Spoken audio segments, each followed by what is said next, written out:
미래 우리 영공을 책임지게 될 한국형 전투기 실물 모형이 지난 10월 경기 성남시 서울공항에서 열린 서울국제항공우주 및 방위산업 전시회에서 처음 모습을 드러냈습니다. 5일 한국항공우주산업에 따르면 이 전투기의 길이는 16.9m, 높이 4.7m, 폭 11.2m로 미국산 F-35E 전투기보다 크기가 좀 더 크고 모양은 비슷한 형태입니다. F-35A는 5세대, KF-X는 4.5세대 전투기이지만 KF-X의 운용 비용은 F-35E의 절반에 불과한 장점이 있다고 합니다.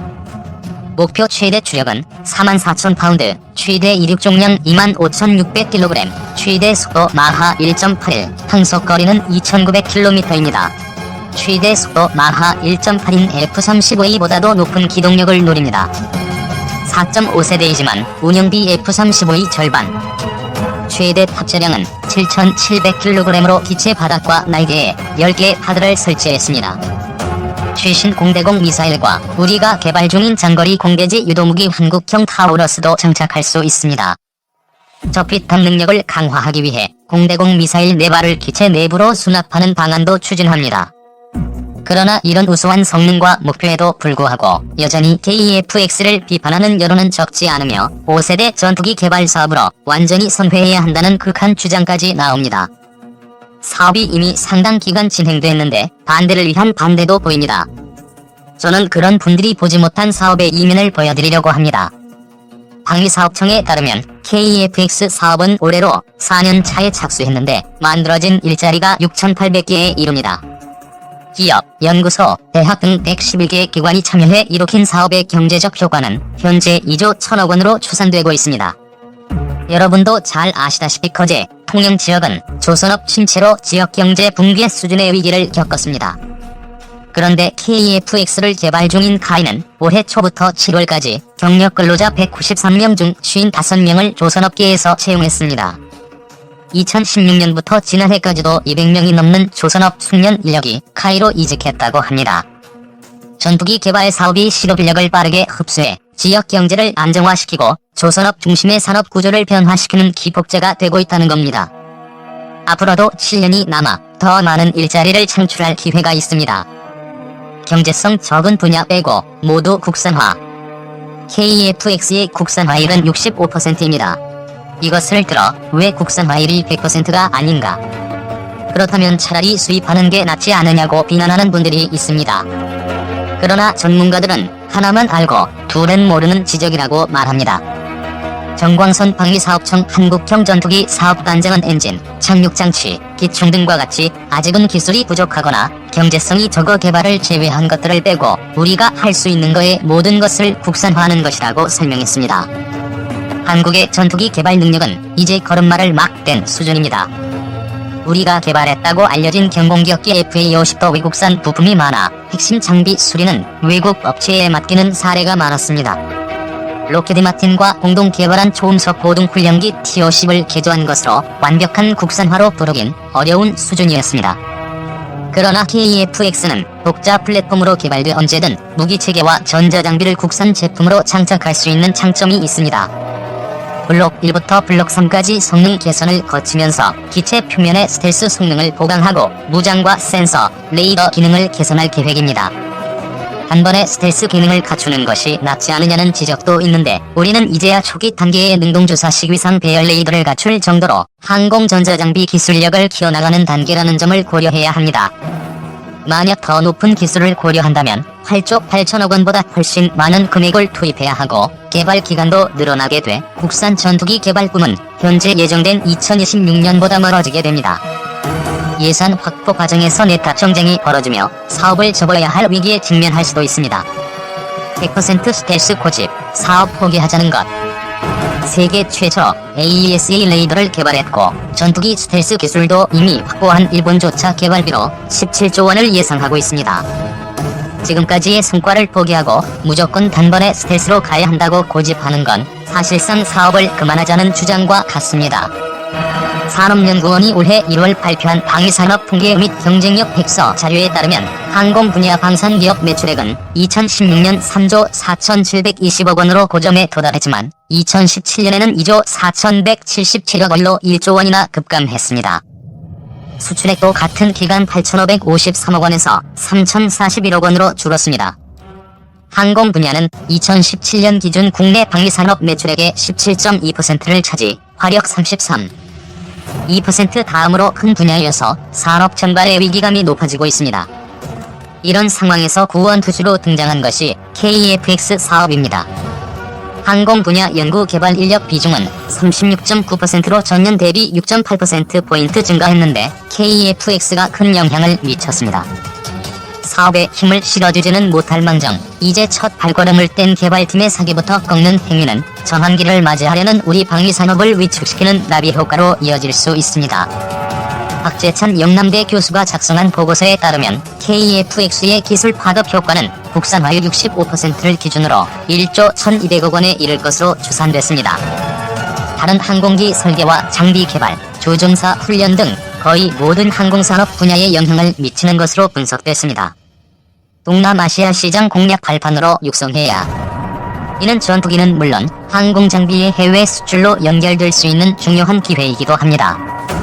비록 TOC 미국 수출과 수리온 헬기 필리핀 수출에서는 좌절했지만 기술 수준을 계속 고도화하면 기회는 다시 올 겁니다. 특히 KEFX는 F-35E의 절반, 우리 주력 기종인 F-15K 수준의 저렴한 운영비가 장점이어서 제대로 개발한다면 동남아 시장 공략의 발판이 될 수 있습니다. 지난 4월 대우조선해양은 인도네시아의 장보고급 잠수함 3척을 1조 1600억 원에 판매하는 계약을 체결했습니다. 장보고함은 20년 전독일에서 전수받은 기술을 기반으로 만든 잠수함입니다. 우리 방위산업의 미래가 여기에 있습니다. 단기간에 머릿속으로만 뚝딱 만들어지는 기술은 없습니다. 2. 인도네시아 KEFX 대신 유로파이터 타이푼 구매 시도. 한국의 차세대 전투기 사업에 참여하기로 한 뒤 돈이 없다며 5천억 원의 개발 분담금을 내지 않고 있는 인도네시아가 최근 오스트리아의 중고 유로파이터 타이푼 구매 의사를 거듭 타진한 사실이 알려졌다. 인니 국방장관, 오스트리아의 중고 타이푼 15대 구매 의사 밝혔다. 이 소식은 지난 13일 인도네시아 자카르타 포스트가 보도했다. 신문은 프라보워 수비안토 인도네시아 국방장관이 지난 8일 클라우디아 탄네 오스트리아 국방장관에게 타이푼 구매 의사가 있으니 만나고 싶다는 편지를 보냈다면서 프라보워 장관은 19일까지 미국 방문 일정을 마친 뒤 독일, 프랑스를 방문할 계획인데 20일 오스트리아 빈에 갈 것이니 각하께서 편하실 때 시간을 내달라고 요청했다고 전했다. 프라보워 장관은 탄네 장관에게 보낸 편지에서 우리 국민과 영토를 보호하기 위한 중요한 방어용 장비를 조달하고 있다. 일전에 제안한 타이푼에 대해 논의하고 싶다고 밝혔다. 프라보워 장관은 지난 7월에도 탄네 장관에게 중고 타이푼 15대 구매를 공식 검토하고 싶다는 뜻을 밝힌 것으로 알려졌다. 신문은 프라보워 장관의 편지에는 탄네 장관이 지난 7월 서한에 대해 9월 답장을 줘서 감사하다는 내용이 포함되어 있다며 오스트리아도 중고 타이푼 판매에 긍정적인 의사를 피력했던 것으로 보인다고 풀이했다. 신문은 서한을 입수한 뒤 국방부의 프라보워 장관의 해외 순방 일정에 대해 물었지만 미국 방문 일정만 확인받았을 뿐 이후 일정에 대해서는 확인해줄 수 없다는 답변을 들었다고 덧붙였다. 이니 전력 증강 사업 계획 때문에 중고 타이푼 구매. 신문은 프라보워 장관이 MEF 계획 때문에 오스트리아 측에 접촉을 시도한 것 같다고 설명했다. MEF 계획은 2024년까지는 주변국의 위협에 대응할 수 있도록 최소한의 현대식 전력을 확보한다는 인도네시아 국방 현대화 계획이다. 문제는 MEF 사업의 진행률이 2019년 2분기를 기준으로 63.19%에 불과하다는 점. 인도네시아 정부의 계획대로면 그때까지 75.54%를 달성했어야 한다고 신문은 설명했다. 인도네시아 정부가 새 전투기가 아닌 중고 전투기를 구매하려는 이유도 2024년까지 MEF 계획 목표를 달성하기 위해서라고 신문은 설명했다. 새 전투기를 지금 당장 구매 계약을 하더라도 최소 3년 이후에 인도받을 수 있는 반면 중고 전투기는 수입에 걸리는 시간이 평균 12에서 24개월에 불과해 전력을 대폭 앞당길 수 있다는 계산이라고 신문은 전했다. 군사 전문 매체인이 국방부 비용 들어가는 건 크게 신경 안 쓰는 듯. 인도네시아가 KEFX 개발 분담금을 내지 않는 것도 시간 문제라는 지적이 나온다. 한국이 개발 중인 KEFX는 아직 실물이 없다. 아무리 빨라도 2026년에야 양산을 시작한다. 가격도 해외 수출이 잘 된다고 상정할 경우 대당 단가가 7천만 달러지 생산 대수가 줄어들면 1억 달러에 육박할 수도 있다. 반면 오스트리아의 중고 타이프는 대당 단가가 1억 달러 미만으로 추정된다. 군사 전문 매체 디펜스 월드넷은 지난 7월 인도네시아가 오스트리아의 중고 타이푼을 구매하려 한다는 소식을 전하면서 최근 미국 국무부는 수직의 16기 MV-22 오스토리 8대를 인도네시아에 20억 달러에 판매하는 것을 승인했다고 전했다. 즉 인도네시아는 지금 시간을 가장 큰 문제로 여기고 있다는 설명이었다. 3. 하늘도 경제도 지키는 KF-X 무기 국산화, 수출 함께 뜬다. 미래 우리 영공을 책임지게 될 한국형 전투기 실물 모형이 지난 10월 경기 성남시 서울공항에서 열린 서울국제항공우주 및 방위산업 전시회에서 처음 모습을 드러냈습니다. 5일 한국항공우주산업에 따르면 이 전투기의 길이는 16.9m, 높이 4.7m, 폭 11.2m로 미국산 F-35E 전투기보다 크기가 좀 더 크고 모양은 비슷한 형태입니다. F-35A는 5세대, KF-X는 4.5세대 전투기이지만 KF-X의 운용 비용은 F-35E의 절반에 불과한 장점이 있다고 합니다. 목표 최대 주력은 44,000파운드, 최대 이륙重량 25,600kg, 최대 속도 마하 1.81, 항속 거리는 2,900km입니다. 최대 속도 마하 1.8인 F-35E보다도 높은 기동력을 노립니다. 4.5세대이지만 운영비 F-35E 절반. 최대 탑재량은 7,700kg으로 기체 바닥과 날개에 10개 파드를 설치했습니다. 최신 공대공 미사일과 우리가 개발 중인 장거리 공대지 유도무기 한국형 타우러스도 장착할 수 있습니다. 저피탄 능력을 강화하기 위해 공대공 미사일 4발을 기체 내부로 수납하는 방안도 추진합니다.